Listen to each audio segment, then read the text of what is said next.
तुम्हारे जैसे अनुभवी पत्रकार मुझे ऐसे सवाल क्यों पूछते हैं, ये मेरे सामने सवाल है, और इसलिए तुम्हारी बताई बात पूरी गलत है, झूठ है, और मैं कोई किसी पे नाराज नहीं। Why are you going to Jammu and Kashmir and Haryana when you are the leader of the one of the faces of the BJP in Maharashtra? मेरे पार्टी ने नेशनल कैंपेन के लिए मुझे आदेश दिया था और मैं जम्मू कश्मीर और हरियाणा में 3-3 दिन जा रहा हूं। मेरी 3-3 सभाएं थी, 4 सभाएं हुई इस दिन, और वहां कैंपेन में चुनाव चल रहा है। अब 10 साल आप सरकार में निकाल चुके हैं और आप कहीं भी कोई भी कॉन्क्लेव में जाते हैं, आप बड़े बड़े आंकड़े कहते हैं कि भाई हमने इतनी बड़ी सड़कें बनाई हैं, इतना बड़ा हमने रोड नेटवर्क तैयार किया है, लेकिन सालों साल एक समस्या से अभी तक आपको हल नहीं मिल पाया, वो जो है सड़कों पर गड्ढे। नंबर 1। नंबर 2, कई बार ये खबरें आती है कि 1000 करोड़ की सड़क बनती है, हाल ही में उसका जिक्र हुआ था, और टोल उस पर जो वसूल किया जा रहा है वो 1000 उससे भी ज्यादा करोड़ों का टोल उस पर वसूल किया जा रहा है। अब ये जो आपके डिपार्टमेंट पर हमेशा उंगली उठाई जाती है, उसको आप किस तरीके से देखते हैं? आपने वचन प्रॉमिस बहुत कर लिया, आपने हरियाणा चुनाव में जाके पिछले साल कहा था कि मैं यूएसए जैसी सड़कें बना दूंगा पिछली बार, अभी भी जाके आप 2 महीने के बाद आपको समय मिलेगा तो हम बना देंगे, ऐसा आप कह रहे हैं। तो वचन बहुत हो गए, लेकिन उसकी पूर्ति कब होगी, ये सवाल पूछा जाता है। पहले बात तो ऐसे साहिल, मेरी कोई जबान अगर खाली गई होगी तो आप ब्रेकिंग न्यूज लगा देना। ये तो किसी भी पार्टी के आसाम, अरुणाचल, मेघालय, त्रिपुरा, उत्तर प्रदेश, बिहार, कहीं भी जाओ, जो बदलती हुई तस्वीर है वो तो सब जगह आपको देखने के लिए मिलेगी। इसका मतलब रोड पे प्रॉब्लम्स नहीं, ऐसा नहीं है, एक्सीडेंट्स हो रहे हैं। और दूसरी बात एक है कि हमारे यहाँ डांबर के रास्ते, बिटुमिन के रास्ते बनते हैं। मैं आपको एक सवाल पूछता हूं, इसलिए आप मुंबई में रहते हो, मुझे बताओ ऐसा कौन सा साल था जहां पानी भी बहुत आया और गड्ढे नहीं पड़े रोड पर? ये टेक्नोलॉजी ऐसी है कि जब बरसात, आज सुबह 200 mm बरसात हुई है तो डांबर उखड़ जाता है। इसके ऊपर एक बात जो मैं आपको बताना चाहता हूं कि मैं मुंबई में था, ये वर्ली बांद्रा मैंने बनाया, इस पर गड्ढे नहीं है। उस समय में मुंबई पुणे एक्सप्रेस हाईवे बनाया 97, 98, 2000 में। आज 25 साल हो गए, उस रोड पर एक भी गड्ढा नहीं है। उस समय 2 लॉबीज थी, एक बोलती थी बिटुमेन का बनाओ, एक बोलती थी कंक्रीट का बनाओ।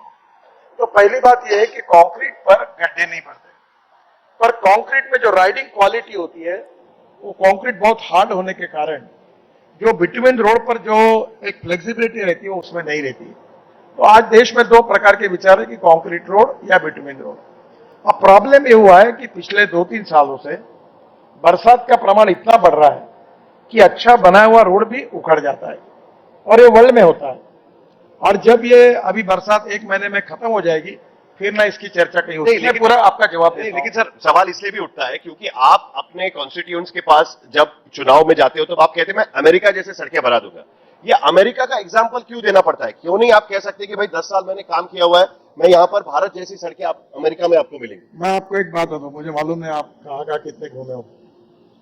आप कश्मीर से मनाली से शुरुआत करो, जोजिला टनल जो बन रही है आशिया की सबसे बड़ी, फिर झेड़मोर टनल बनी है, फिर श्रीनगर में आओ, श्रीनगर से जम्मू 18 टनल बनी है, फिर कटरा एक्सप्रेस है, कल ही में उधर था परसों। आप बहुत से रोड ऐसे जिसके ऊपर गड्ढे नहीं है, पर यह भी बात सच है कि कुछ जगह पर गड्ढे पड़े हुए जो रोड बनके 5-5, 6-6 साल हुए। मेरा आपको यही कहना है कि रोड पे गड्ढे होना एक की भी जिम्मेदारी हमारी है। यानी मैं ये मानता हूं कि हमें अच्छे रोड देने हैं, और इसलिए अभी हम लोग एक नई टेक्नोलॉजी ला रहे हैं कि बिटुमिन रोड पर जब हम बनाते हैं तो उसका एक स्टैंडर्ड्स में, अभी मुंबई आईआईटी में इसका बहुत बड़ा सेमिनार हुआ था, वर्ल्ड के एक्सपर्ट आए थे, हमारे इंजीनियर्स को मैंने भेजा था, मैंने उसमें इनिशिएटिव लिया था, और एक अल्ट्राटेक कंपनी ने डेवलप की थी टेक्नोलॉजी, व्हाइट टॉपिंग। इसके ऊपर 8 इंच सीमेंट कंक्रीट की लेयर तैयार होती है। मैं नागपुर का हूं, वहां का सांसद हूं, मेरे शहर में पूरे कंक्रीट रोड है, लगभग गड्ढे नहीं मिलेंगे आपको।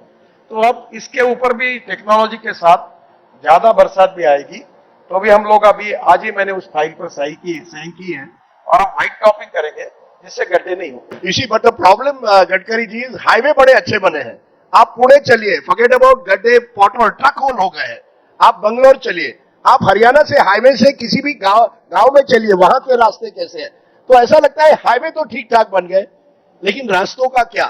That is the problem. आपके प्रॉब्लम का सही उत्तर यह है कि मैं केवल नेशनल हाईवे का मंत्री हूं और जो रोड गांव में जाते हैं वो ग्रामीण विकास मंत्रालय होता है। Right, but the city roads are also bad. Just a minute, मुझे क्लियर करने जी। दीजिए, नहीं तो आप दूसरी बात मेरे पे चिपका दोगे। नहीं, मैं आप पे नहीं चिपका रहा हूं। पहले दूसरी बात यह है कि स्टेट हाईवे के रोड होते हैं, डिस्ट्रिक्ट रोड होते हैं, रूरल कनेक्टिविटी के रोड होते हैं। और जब अटल बिहारी वाजपेयी प्रधानमंत्री थे और मैं मुंबई में मंत्री था, तो मैंने देश के लिए एक बहुत अभूतपूर्व योजना बनाई थी, प्रधानमंत्री ग्राम सड़क योजना, जिसके कारण 4.5 गांवों में रोड बने थे। तो हर जगह पर प्रॉब्लम के लिए अलग अलग अथॉरिटी और एजेंसी जिम्मेदार है। जहां तक नेशनल हाईवे की बात है, जो मैं आपको रिक्वेस्ट करूंगा कि अब दिल्ली मुंबई हाईवे जैसे बन रहा, अब मैक्सिमम जगह पर प्रॉब्लम नहीं है, पर 2-3 जगह पर प्रॉब्लम आए हैं। और प्रॉब्लम आने के बाद हमारे कॉन्ट्रैक्ट में 5 साल की डिफेक्ट लायबिलिटी होती है और कॉन्ट्रैक्टर को वो मेंटेन करके वो अच्छा करना पड़ता है। और दूसरी बात, कभी कभी डिजाइन में प्रॉब्लम आते हैं, हम वो डिजाइन के बारे में भी अध्ययन कर रहे हैं। और जैसा मैंने आपको अभी कहा कि बिटुमिन के जगह पर अगर हम ये जो व्हाइट टॉपिंग टेक्नोलॉजी का यूज करेंगे तो शायद ये प्रॉब्लम नहीं है। सर, मैं आपको एक बार फिर एक दूसरे रास्ते पर ले आता हूं। We are in Mumbai, this is in Maharashtra, is going to have polls in 7 weeks. Yesterday or 2 days ago, there was a BJP meeting in Aurangabad. Amit Shah ji was there, Devendra Fadnavis was there, all the top BJP leaders were there. Nitin Gadkari not there. Couple of weeks ago, there was a BJP meeting in Pune. All top BJP leaders were there. Nitin Gadkari was not there. वहां तो hoardings भी लगाए थे आपके। यहाँ जो public में बस है कि नितिन गडकरी रूठे हुए हैं। You don't want to get involved in this Maharashtra election. You are happy living in Delhi. ये महाराष्ट्र की किचकिच में पड़ना नहीं है। And the reason is you believe someone in your party tried to defeat you in Nagpur. Today you must tell us the truth. Do you believe somebody tried to defeat you in पहला Nagpur? Truth तो ऐसा है कि तुम 101% झूठ हो आप, ये पहला ट्रूथ है। हाँ, yes yes, I am talking with responsibility. और दूसरी बात ये है, कौन सा झूठ था? पूरा जब पूरा बोल रहे हो वो पूरा झूठ है। आप औरंगाबाद नहीं गए? सुनो तो पूरा, आप जब पूछते हो थोड़ा सुनो। सर बट मैं जम्मू कश्मीर में ऑफिशियल भारतीय जनता पार्टी के टूर पर परसों था। Yes. कल मैं हरियाणा में था और सुबह बेंगलोर में था कार्यक्रम के लिए। और इसलिए पार्टी के प्रचार अभियान में मैं जब जम्मू कश्मीर में मेरी 4 सभाएं थी तो मैं नागपुर में रह नहीं सकता था। मैंने ये बात पार्टी के प्रदेश अध्यक्ष को बताई थी। पार्टी के अध्यक्ष बावल को ने बताने के बाद में भी